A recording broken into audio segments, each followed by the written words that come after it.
नाजरीन, जैसा आप देख रहे हैं कि सियालकोट के अंदर मुख्तलिफ़ इलाक़ों में बहुत सारी तबाही फैल चुकी है और यहाँ तक के चर्चेज़ भी गैर महफूज हो गए हैं और यहाँ पर भी तबाही जो है वो मुमकिन हो गई। ये हम सियालकोट के चर्च मोमा कलां में मौजूद हैं। ये आडा पैरिश सियालकोट का इलाका है और यहाँ पर आप देख रहे हैं कि ये दीवार जो है वो इसकी चार दीवारी जो है वो गिर गई है और हमारे साथ मौजूद हैं यहाँ से काउंसलर हैं अरशद सोत्रा साहब। मैं उनसे बहुत सारे सवाल मुमकिन हैं, इससे कबल भी मैं चाह रहा था कि उनसे कोई बातचीत की जाए। सोत्रा साहब, आप ये बताएं कि यहाँ पर मसीहियों की तादाद कितनी है इस चर्च के अंदर, इस यूनियन काउंसिल के अंदर?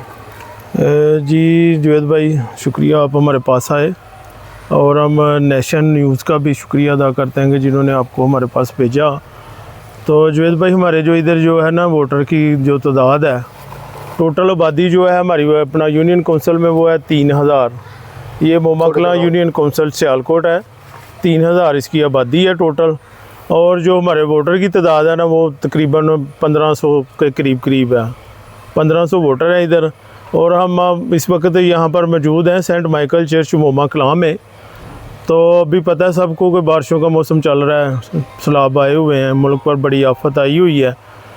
तो बारिशों की वजह से ज़्यादा बारिशें हुई हैं और हमारे ये Saint Michael Church of Moma Kalan Sialkot की ये जो बाउंड्री वाल है, बाहर दीवार है, जो ये दीवार गिर गई है जिससे काफ़ी नुकसान हुआ है। ये जो टफ टायर लगी हुई थी ये भी सारी जो है ना टूट फूट का शिकार हो गई है और ये चारद्वारी भी।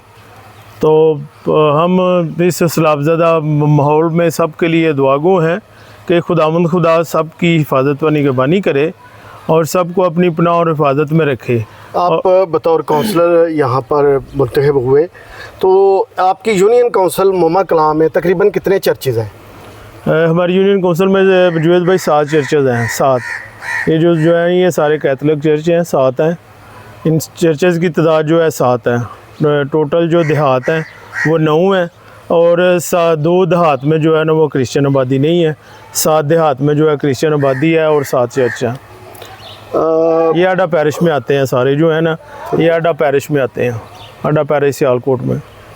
अरशद भाई, ये बताएं कि यहाँ पर कोई क्रिश्चियन कम्युनिटी के कोई बुनियादी सेहत के हवाले से कोई इदारे मौजूद हैं?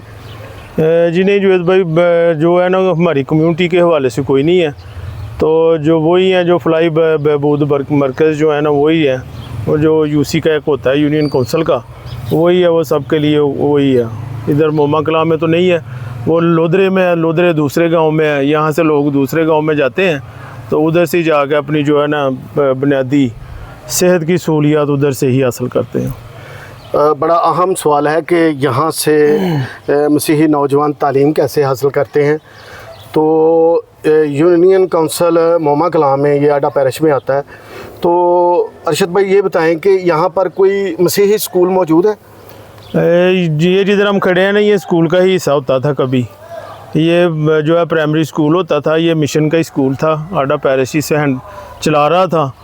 तो 3-4 साल से इसको बंद कर दिया हुआ। ये 5 क्लास तक था, ये प्राइमरी स्कूल था। अब चर्च का हिस्सा बन गया? अब ये चर्च का हिस्सा बन गया। अब ये स्कूल उन्होंने ख़त्म कर दिया। ये देख रहे हैं अब ये जो मिट्टी वगैरह डाली हुई है, अब ये चर्च का हिस्सा बनाने लगे हैं, तो ये चर्च में ही शामिल कर लिया गया।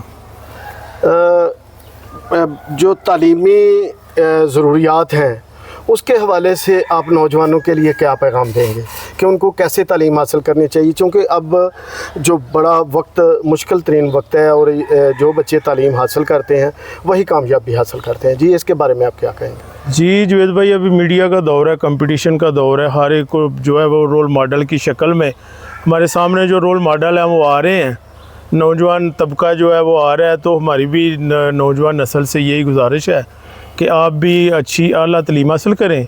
और अब तो वो फ़र्क ही नहीं रह गया कम्युनिटी और माइनॉरिटी वाला, वो तो ख़त्म हो गया। अब तो मेरिट की बात है, जो बच्चा मेरिट पे आएगा वो अच्छी जॉब करेगा, उसको अच्छी जॉब मिलेगी। जब अच्छी जॉब मिलेगी तो फिर वो अपनी कलीसिया के लिए अच्छे काम करेगा, उनके लिए, उनके फ़ायदा के लिए सोचेगा।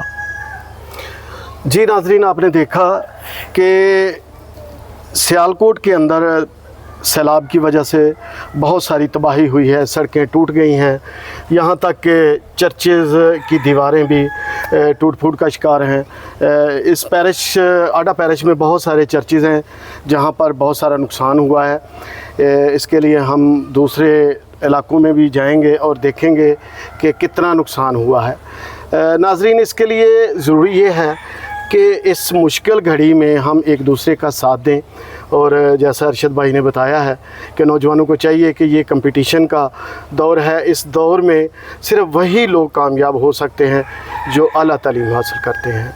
जावेद गुल, सियालकोट।